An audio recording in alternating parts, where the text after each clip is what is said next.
함께 하나님의 말씀 보겠습니다. 잠언 19장 7절과 17절 말씀 우리가 함께 보도록 하겠습니다.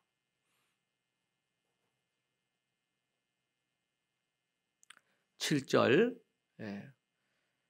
잠언 19장 7절 말씀 합독해서 읽겠습니다. 가난한 자는 그의 형제들에게도 미움을 받거든 하물며 친구야 그를 멀리하지 아니하겠느냐. 따라가며 말하려 할지라도 그들이 없어졌으리라. 아멘. 17절을 보겠습니다. 17절 가난한 자를 불쌍히 여기는 것은 여호와께 구워드리는 것이니 그의 선행을 그에게 갚아주시리라. 아멘.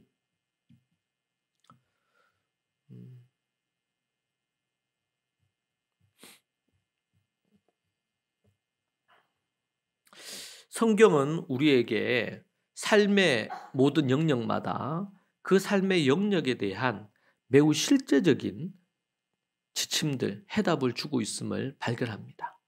여러분 성경에서 이 잠언이 없었다면 그리고 또 신약에 야고보서가 없었다면 우리가 어떻게 실제적인 삶을 어떻게 살아야 될지 구체적으로 알 수 없었을 것입니다.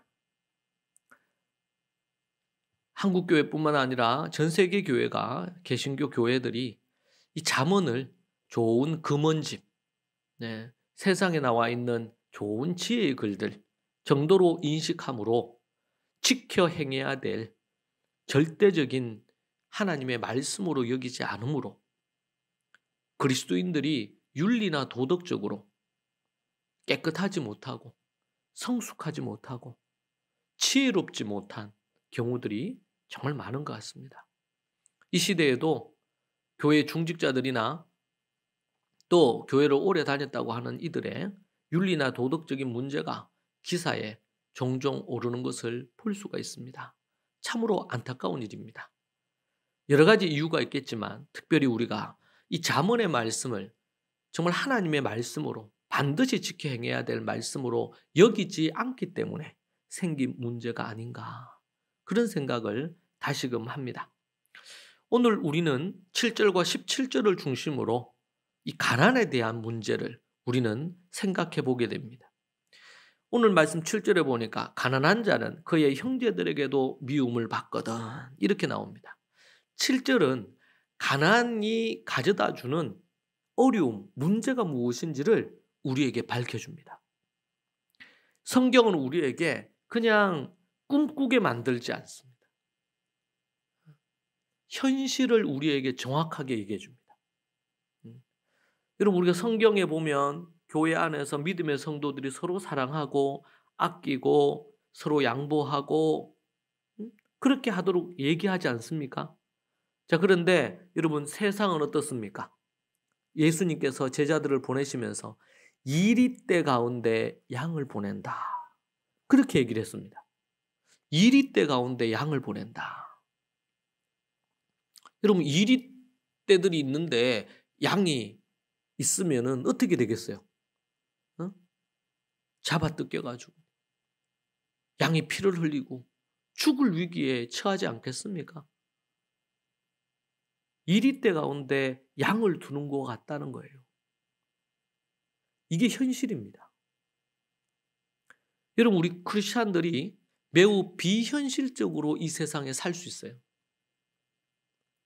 예수님이 뱀처럼 지혜롭고 비둘기처럼 순결할 것을 말하죠.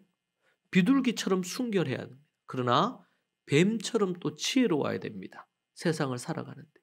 그러기 위해서 우리에게 매우 중요한 것이 현실을 정확하게 직시하는 것입니다. 누구는 이 기독교는 아편이라고 그랬습니다. 아편, 마약을 하면은 갑자기 막 황홀해지죠. 현실감이 떨어지고 황홀해집니다. 그러한 것을 잊을 수 없어서 중독이 되지 않습니까? 그런데 성경을 잘 모르기 때문에 기독교를 모르기 때문에 말하는 부분입니다. 결코 그렇지 않습니다. 그리스도를 믿고 믿음으로 산다는 것은 우리에게 진짜 행복하고 기쁜 일이고 영원한 저 천국에 들어가는 길이니까 좋은 것입니다. 그런데 이 땅에서 살아가는 것은 고난의 연속입니다. 핍박의 연속입니다. 여러분, 기독교 역사 속에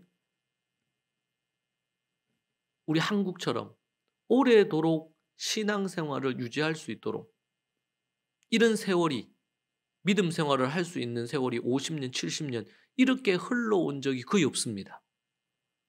교회들이 역사 속에 수시로 고난이 있었고 핍박이 있었고, 지금도 전 세계에는 예수님 믿는 것 때문에 감옥에 갇히거나, 최근에도 제가 중국에서 오신 선교사님 만났는데 너무 고생을 많이 하더라고요. 몇 년 전에 대부분의 외국인, 미국 아니면 유럽에 있는 선교사들 한국 다 추방당했죠. 그리고 이제 그 다음은 어떻게 해요? 내국인들, 중국인, 예수 믿는 목사들 잡아오고, 그리고 거기는 자녀들에게 복음을 전하거나 신앙을 하거나 뭐 주기도문을 가르치거나 말씀 가르치는 불법입니다. 그래서 애들 데리고 교회를 못 와요. 그리고 기독교 학교들도 대부분 지금 폐쇄시키고 있어요. 그분이 기독교 학교에서 일하시는 분인데 학교가 없어졌어요. 아주 오래된 학교인데. 정말 심각하더라고요.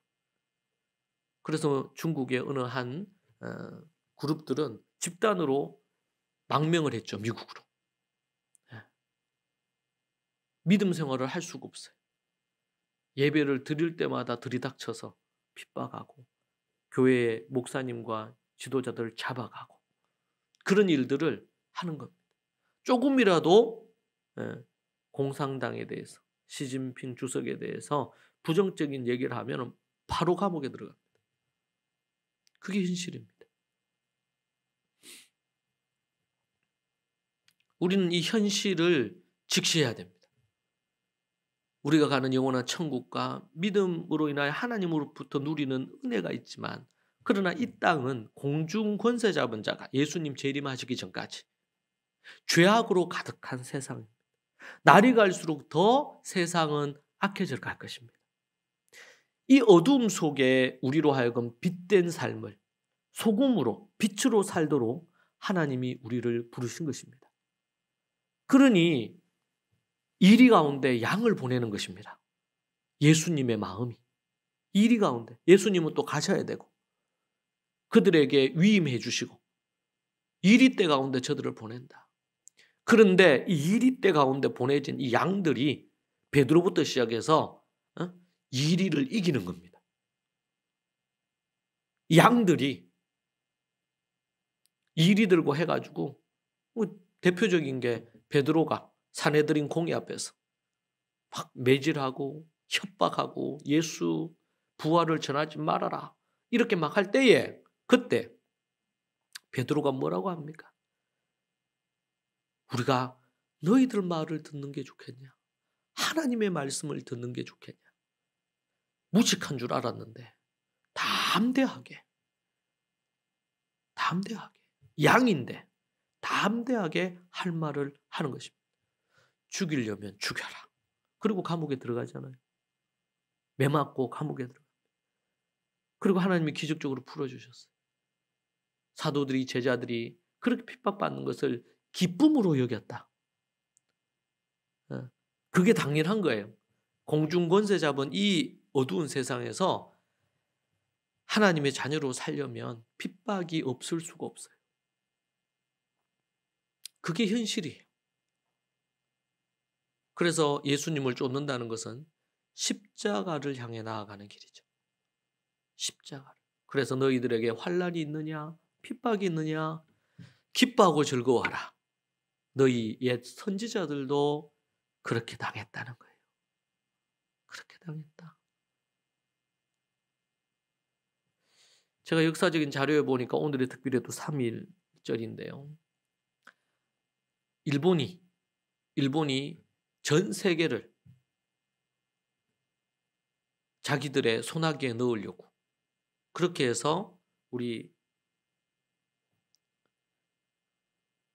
우리 대한민국을 먹고 그리고 이제 중국을 삼키고 또 러시아 이렇게 해서 소련을 삼키고 그렇게 해가지고 어디로 유럽과 미국으로 진출해서 세계를 정복하겠다. 이 야망이 1980년대 후반에 붙어 있었습니다. 그래서 그 첫 발판이 우리 대한민국이 된 겁니다. 대한민국. 여러분 그때 이 일본이 했던 가장 첫 번째 일이 뭔지 압니까? 첫 번째 모든 이들을 천황, 그러니까 일본 황제죠. 일본 황제의 식민이 되게 만들겠다. 어?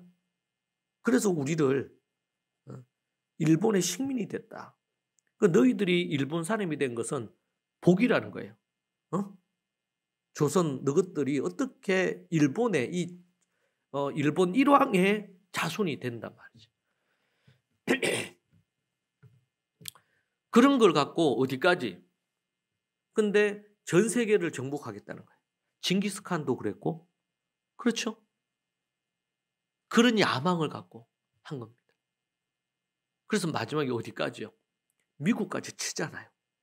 이들이. 왜? 그냥 다 먹었어. 중국도 먹고 싹 다 먹었어요. 여러분 그렇게 할 때 이들이 했던 첫 번째가 뭔 줄 알아요? 일본에 들어와 있는 모든 외국인들이면 주로 이제 선교사, 그리고 또 기자들, 그리고 그 관련된 가족들이죠. 이들을 싹 다 쫓아냈습니다. 싹 다. 그리고 일본에서 기독교를 핍박했습니다. 왜? 기독교는 하나님의 말씀에 근거하기 때문에 이게 악하고 잘못된 부분이 있으면은 얘기를 한단 말이에요. 이게 잘못됐다. 얘기를 하는 거예요. 선교사들이 그랬죠. 선교사들이. 여러분 우리나라가 일제로부터 독립하는 데 있어서 우리를 정말 곁에서 지켜준 이들이 선교사들입니다. 독일 선교사, 영국 선교사, 미국 선교사.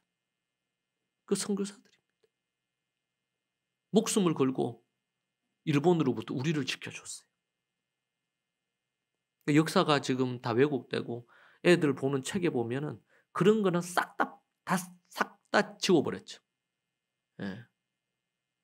어디 일본 보고 역사 왜곡하고 중국 보고 뭐 동북 공정에서 왜곡시키고 그거 할 자격 없어요. 우리 역사를 제대로 정확하게 이렇게 하지도 않으면서 얘기한 데는 무슨 그게 있어요. 우리나라 역사를 너무 왜곡시켜놨어. 제가 애들 교과서를 보고 너무 놀랐어요. 이거는 쓰레기야 교과서가. 네. 대부분의 우리 교과서가 참 잘 만들었습니다. 그런데 특별히 이 근현대사가 너무너무 왜곡돼 있어요. 일본이 그래서 했던 게 첫 번째 외국인들을 내보내는 겁니다. 네. 왜냐하면 자신들의 죄되고 은밀하고 잘못된 것을 이것을 숨겨야 되는데 이 외국인들은 어떻게 해요? 이들은 치외 법권이라 외국인이에요. 함부로 못해요. 그렇게 해서 어떻게 합니까? 이들 기자가 일본이 한국을 함부로 하는 것.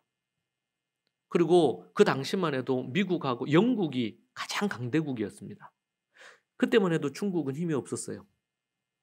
떠오르는 별은 미국이었고 여러분 그때만 해도 영국, 미국 다음으로 선진국이 일본입니다. 일본의 경제력, 외교력, 미국 전체의 여론을 좌지우지했어요. 제가 공부를 해보니까. 그래서 미국에서는 일본은 정말 신사의 나라다. 절대로 다른 나라를 괴롭히거나 그러지 않을 거다. 이런 것이 여론이 형성됐어요. 왜냐하면은 TV나 아니면은 또 언론이죠. 신문이나 이런 것들의 로비를 일본이 엄청 한 겁니다. 그렇게 해서 일본에 대한 부정적인 것들은 일체 나오지 않도록 다 막은 거예요. 그러니까 당연히 미국인들은 그런 뉴스만 접하니까 일본이. 그래서 이승만 우리 그 대통령이 어 일본이 미국을 침략할 거다. 그렇게 얘기했었죠. 진주만 하고 그쪽으로 공격하기 몇 년 전에 그렇게 책을 썼어요. 그때 미국은 다 웃었습니다. 웃긴다. 어디 일본이 우리를 침략하냐. 그런데 이제 내다본 거죠. 그리고 우리가 어떻게 당하는지를 알잖아요. 응? 우리 대한민국을. 그리고 또 어디예요? 중국을 어떻게 하는지를 우리는 아는데 언론이나 이런 것들을 통해 가지고 다 귀를 막아 놓은 거예요. 그리고 미국 사람들이 이 기독교 국가로 해 가지고 사람들이 착해. 그러니까 설마 일본이 자기들을 치겠느냐. 이런 안일한 마음을 갖고 있었는데 거기에 대해서 아주 비판을 하신 분이 이승만 대통령. 그분이 이제 미국에서 유학을 하면서 그거 한 거예요. 그때 다 우습다 얘기했어요. 말도 안 됐어. 그런데 그거 하고 나서 몇 년 후에 일본이 미국을 칩니다. 그래서 난리가 났어요. 그래서 여러분 미국에서 이승만 우리 전 대통령이 거의 이제 사람들이 추앙의 대상이 됐죠. 예. 왜냐하면 선각자고 예언자다. 그러면서 그때 그분 책이 미국 사회에서 엄청 많이 팔려요. 원래 그게 미국 영어로 먼저 나온 책이거든요. 일본이 첫 번째 했던 게 외국인들을 다 추방하는 겁니다. 근데 추방했는데 안 나가잖아요. 선교사들도 안 나가고 안 나가잖아요. 일본에 있는 해외 외국 선교사 또 우리 대한제국 조선에 있는 선교사들 안 나가잖아. 끝까지 선교지에서 선교 우리 그 백성들과 함께 하겠다고 안 나가는 거예요. 안 나가면서 일본이 하는 짓들을 다 보잖아요. 그렇게 하니까 그것을 편지로 쓰거나 이렇게 해서 아니면은 들고 아니면은 외국에 나가지고 그 선교사들이 선교 보고하면서 일본의 만행을 막 얘기를 하는 거예요. 그러면은 일본에게 불리하니까. 그래서 미국 동경에 있는 도쿄죠. 동경에 있는 외국인 한 사람 기자를 아예 일본 경찰이 잡아가지고 감금하고 결국에는 죽입니다. 그때 외국인을 그렇게 하면 안 되잖아요. 그러니까 그 나라에서 얘기한 거예요. 미국에서. 왜 그렇게 했느냐. 그러니까 거짓말로. 계속 거짓말로. 그렇게 한 거예요. 그리고 또 뭐예요. 영국이나 미국 배가 일본에 있으면은 그 원래 이제 국제 조약을 맺고 있지 않습니까? 그렇게 하기 때문에 이걸 건드리면 안 돼요. 그런데 막 어떤 다른 전쟁통에 이 미국이나 영국 이 배를 공격한 거예요. 군함들 이런 거를. 그때 일본은 늘 하는 방법이 뭐냐면 몰랐다. 그게 미국하고 영국 배인지 몰랐다. 적국의 배인 줄 알았다. 이러면서 계속 거짓말을 합니다. 특별히 영국하고 미국하고 일본이 이 군함을 만드는 데 있어서 딱 조약을 맺었어요. 어? 조약을. 그래서 뭐 4대 4대 2. 예? 우리가 군함을 우리가 그렇게 하자. 그렇게 해서 세계 평화를 위해서 우리가 이런 부분 약속을 지금도 핵무기 같은 경우에도 그런 조약을 맺잖아요. 그런데 일본은 지금처럼 위성이 있어서 뭐 다 볼 수가 없으니까 일본은 그래 우리가 그렇게 하겠다. 우리는 배 안 만든다. 이렇게 해놓고는 몰래 거짓말로 다 만드는 거예요. 일본이 자기들이 세계를 정복하겠다. 딱 히틀러가 똑같아요. 그 나중에 보면은 이제 세계대전 할 때 일본하고 독일이 붙잖아요. 이게 연합을 하잖아, 이놈들이. 히틀러는 그 자기들 민족의 우수성을 하면서 유대인들을 학살하면서 전 세계를 정복하려고 했고 일본 놈들은 그 짓을 했단 말이죠. 그들의 특징이 뭐냐? 일단 외국인들을 철수시킵니다. 외국인. 그리고 두 번째는 기독교를 탄압합니다.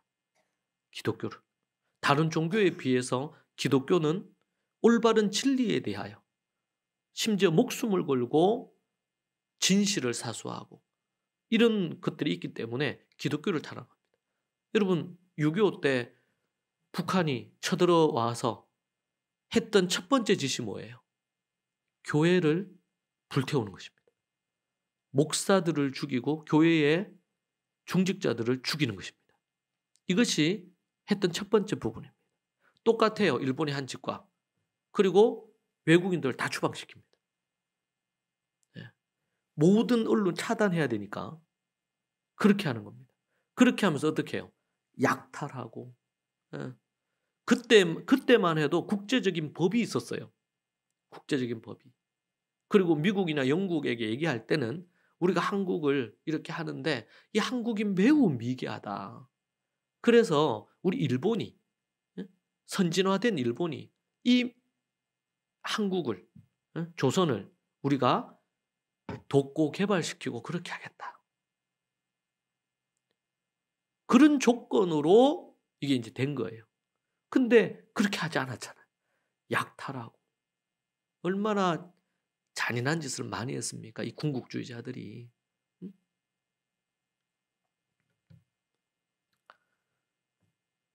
그런 짓을 한단 말이에요. 여러분, 우리가 하나님 앞에 죽음을 늘 좀 생각할 필요가 있습니다. 왜냐하면 그렇다고 해서 죽음을 생각하면서 늘 두려워할 필요는 없어요. 우리가 죽으면 영원한 천국에 가니까. 우리가 이 땅에 평안이 있기를 바라고 성경에 나오는 것처럼 정말 정치나 이 나라가 평안해서 우리가 주님을 잘 섬길 수 있는 그런 평안이 이 땅에 있기를, 나라에 있기를 소망하면서 그렇게 하라고 돼 있죠. 그래서 위정자들을 위해서 기도하고 이렇게 하라고 성경은 얘기합니다. 자, 그런데 내일을 우리가 알 수 없잖아요. 언제 어떻게 북한이 쳐내들어올지도 모르고 언제 일본이 다시 군국주의가 부활을 해서 예전에 하지 못했던 전 세계를 정복하려고 하는 그 마음이 다시 일어날지 어떻게 합니까? 3대째 북은 세습을 하고 있는데 지금도 러시아가 우크라이나를 공격했죠. 근데 지금 계속 공격합니다. 북한에서 보내준 폭탄이나 이런 무기를 사용해가지고 그래서 러시아가 숨통 트이면서 우크라이나를 맹공격을 하고 있죠. 지금도. 여러분 그것이 현실입니다. 우리는 내일을 알 수 없어요. 혹 그런 때가 돼서 우리에게 핍박이 왔다. 우리가 목숨을 걸어야 될 때가 왔다.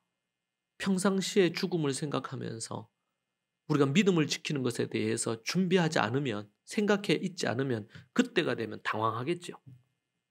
배교하거나 주님을 버리는 경우가 훨씬 더 많겠죠.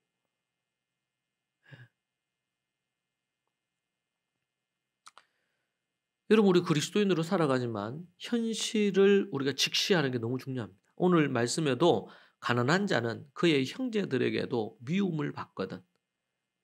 가난은 하면 형제도 미워한다는 거예요. 형제지만. 형제도 미워하는데 친구는 그를 더 멀리하지 않겠느냐 말이에요. 이게 뭐예요? 현실이에요. 가난이 주는 어려움이에요. 고통이에요. 그래서 이 어려운 가난한 사람이 그 친구를 따라가서 뭐라고 좀 도움을 요청하려고 따라가면 따라갈수록 어떻게 해요? 말하려고 하면 사라지고 없어요. 외면하는 거예요. 성경은 우리에게 이 가난이 가져다 주는, 그래서 우리 잠언에서 계속 어떻게 해요? 부지런하고 게으르면 정말 가난이 도둑처럼 와요. 게으르고 나태한 부분들에 대해서 계속 반복해서 비판하죠. 게으르고 나태해서 가난해지는 것은 그것은 죄악입니다. 그런 관련된 말씀들이 계속 나옵니다. 가난한 자는 어느 누구도 환영하지 않습니다. 친구도 형제도 외면하죠. 세상에서 가난한 자들이 의지할 곳은 없는 것 같습니다.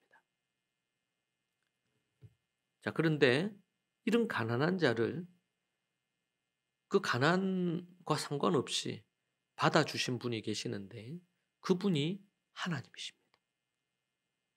성경은 우리에게 가난에 대한 현실을 정확하게 보게 해주실 뿐만 아니고 그 가운데서 하나님이 어떻게 가난한 자를 대하셨는지를 우리에게 말씀해 주시는 겁니다. 여러분, 이것이 상반되는 것 같은데 성경은 이 두 가지를 정확하게 같이 얘기해 주고 있어요. 가난이 이렇게 무섭다. 가난이 이렇게 어렵다. 그러니 어떻게 해요? 게으르지 말고 부지런하여 성실해서 가난에서 벗어나도록 하라. 가난하지 않기 위해서 노력하고 애써라. 부지런히 노력하고 애쓰는데도 가난하거나 나사로처럼 거지에서 벗어나기 어렵다면 그건 어떻게 할 수가 없겠죠. 받아들여야 되겠죠. 그러나 할 수 있는 대로 열심으로 일하고 성실하게 일하고 게으르지 않아서 가난에서 벗어나라. 왜? 정말 가난은 나라도 구제를 못한다는 말이 있잖아요. 가난이. 물질적인 빈궁함이 주는 고통이 커요. 그래서 우리는 이 가난에서 어려움에서 벗어나기 위하여 우리가 애를 쓰고 지혜를 모으고 수고하고 이런 모든 노력을 하는 것은 참으로 선한 것입니다. 자, 그와 동시에 성경은 우리에게 뭐라고 얘기합니까? 17절을 보면 가난한 자를 불쌍히 여기는 것은 성경은 우리에게 가난한 자를 어떻게 여기라고요? 불쌍히 여기라는 거예요. 그들을 긍휼히 여기라는 거예요. 그냥 아이고 게으르고 나태해서 저렇게 가난한 거지. 이렇게 판단하고 정죄하고 이렇게 말하지 말란 말이에요. 물론 게으르고 나태해서 가난할 수도 있죠, 그 사람. 그러나 그렇게만 단정할 수는 없잖아요. 여러 상황들이 있을 수 있지 않습니까? 그러니까 어떻게 해요? 가난한 자는 가난에서 벗어나기 위해서 현실을 직시하고 부지런히 일하고 깨어있고 뭐 투잡 쓰리잡을 하든지 해서 어떻게든 이 가난에서 벗어나도록 노력하라는 메시지를 주심과 동시에 또 하나는 가난한 자를 너희들 안에 있는 가난한 자들을 불쌍히 여기라. 그들을 천대하고 함부로 하고 이렇게 하지 마라. 그러면서 어떻게 해요? 가난한 자를 불쌍히 여기는 것은 여호와께 구워 드리는 것이니 그의 선행을 그에게 갚아주시리라. 가난한 자를 선대하고 불쌍히 여기고 마음을 쓰고 또 구제하거나 돕고 이렇게 하는 것은 누구에게?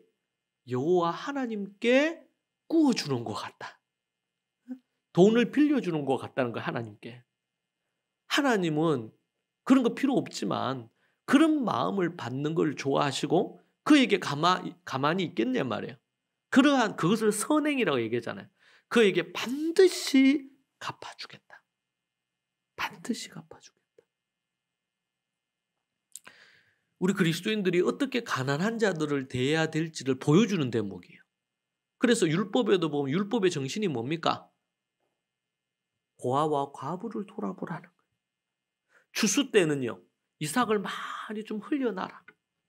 그래서 가난하고 어려운 고아와 과부들이 와서 그 이삭을 좀 주어서 여러분 타작하고 이렇게 할 때 거둘 때에 그때 떨어진 이삭만 주어도 한 자루씩 나오는 거예요. 근데 입으로 흘려두라는 거예요. 입으로. 룻기에도 보면 어떻게 해요? 입으로 좀 흘려두라. 그 불쌍한 여인이 좀 이렇게 가져가서 그걸로 자신들의 생계를 유지할 수 있도록 하나님의 긍휼과 자비가 이 계명 안에, 하나님의 계명 안에, 율법 안에 다 들어가 있는 거예요. 고아와 과부를 돌아보라. 예수님께서도 얘기하셨죠. 소자에게 물 한 그릇을 대접하는 그에게. 그건 누구에게 한 거라고요? 주님께 한 거다. 주님께 한 거다. 여러분, 우리 한국인들 마인드에는요, 미국은 이제 기독교적인, 또 유럽도 그런 마인드가 있어서, 기독교적인 바탕이 있어서 이 구제하거나 나누거나 뭐 또 자원봉사하거나 뭐 이 재능기부 이런 것들이 좀 더 자연스러운 것 같아요, 문화적으로. 근데 한국에서는 그렇지 않아요. 내 거는 내 거, 예.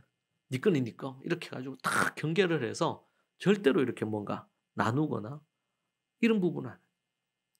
그래서 보면은 우리가 이제 입양 같은 경우에도 우리나라에 뭐 이렇게 나온 애들이 있으면은 대부분 미국이나 유럽 쪽으로 다 입양이 되죠. 한국에서 입양하지 않는데요, 거의 잘. 이게 이제 좀 마인드나 정신이 다른 거예요. 구제하고 나누고 긍휼한 마음을 갖고 어려움을 겪는 이들, 또 가난한 자들을 돌아보는 부분에 대한 거. 근데 가난한 자들에게 하는 그것이 여호와 하나님께 하는 것이고 하나님께 구워주는 것이고 그 선행을 하나님은 반드시 갚아주신다. 그렇게 오늘 17절에서 우리에게 말하고 있습니다. 여러분, 우리가 어떻게 그리스도인으로 살아가야 될 것이냐. 하나는 이 세상에 있는 사실, 오늘 본문에서는 가난을 직시해야 됩니다. 여러분, 사람을 그냥 쉽게 세상에 하나님을 믿지 않는 사람들은 더더욱 쉽게 믿거나 이렇게 하면 안 돼요.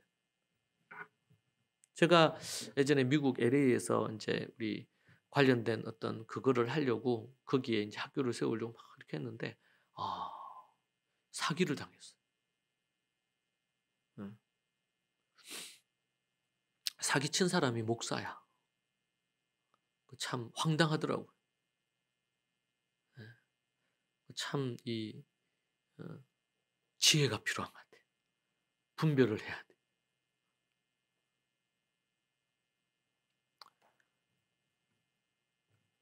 여러분, 우리가 이 세상을 사는데 그냥 안일하게 아니면은 또 뭔가 뭐 괜찮을 것처럼 이렇게 생각하고 이렇게 하다 보면 나중에 큰 해를 당할 수가 있어요.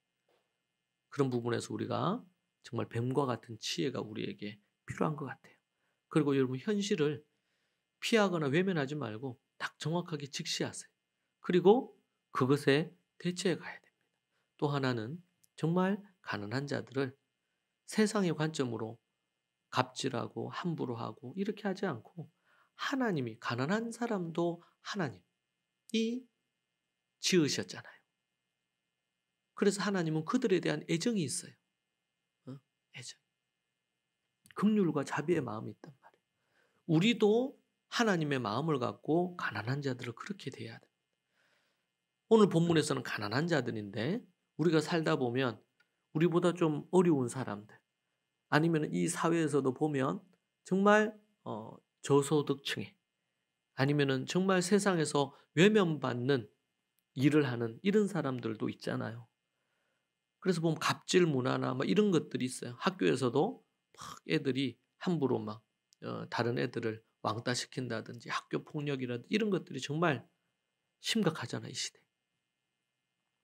우리가 그런 부분에서 가난한 자들을 생각하듯이 가난한 자들을 그렇게 대하라고 하는데, 그러니까 함부로 판단하거나 정죄하면 안 됩니다, 우리가. 스스로, 가난한 자 스스로 내가 게으르고 나태하지 말고 부지런해서 이 가난을 벗어나야 되겠다. 이렇게 적용을 해야 되고, 우리가 누군가를, 가난한 자를 대할 때 우리가 그런 관점으로 대하면 안 된다는 거예요. 우리는 어떤 관점으로? 불쌍히 여기고 그들을 필요한 부분 돌보고 지혜롭게 그들을 구제하고 섬길 수 있겠죠. 그럴 때 하나님이 기뻐하시는 거예요. 할렐루야. 우리가 가난을 어떻게 봐야 되고 가난한 자를 어떻게 대해야 될지 성경은 우리에게 너무나 명확하게 얘기해 줍니다. 이 두 가지를 정확하게 해야 돼요. 내가 그런 부분에서 게으르다 나태하다 그럼 자기에게 그렇게 적용해야 돼. 가난한 자들이 그렇게 적용해야 돼. 그런데 우리는 쉽게 네가 가난한 이유가 그것 때문이다. 에? 그러면서 판단하고 정죄를 하는 거예요. 그거는 우리가 해야 될 몫의 일이 아니다. 도리어 기도해주고 필요한 부분이 있다면 도와주고 이렇게 하는 그런 것들이 선행을 행하는 여러분들이 우리 이 세상 살면서 정말 어렵고 힘든 이들이 있으면 우리가 돕고 섬기는 것이 필요하듯이 그러한 우리의 모습이 선행이 빛이 되고 소금이 될 줄로 믿습니다. 기도하겠습니다. 이 말씀 붙들고 우리 같이 기도하시죠. 하나님께서 우리에게 주시는 메시지를 생각하고 기도하겠습니다. 여러분의 마음에 다가왔던 부분이 무엇입니까? 그것을 갖고 하나님 앞에 기도하십시오. 주께서 여러분에게 깨닫게 하신 것 같고 하나님 앞에 간절히 기도하기 원합니다. 그리고 여러분의 기도의 제목으로 하나님 앞에 또 구하십시오. 이 시간 함께 하나님 앞에 같이 우리 크게 주님 크게 한번 외치고 개인적으로 하나님 앞에 우리 오늘 말씀을 갖고 기도하고 개인 기도하겠습니다. 기도하십시다. 주여 하나님 아버지 주님 붙드시고 인도하여 주옵소서. 우리의 마음에 하나님의 말씀을 통하여 지혜의 분별력을 갖고 나아가게 주님 도와주옵소서. 아버지 하나님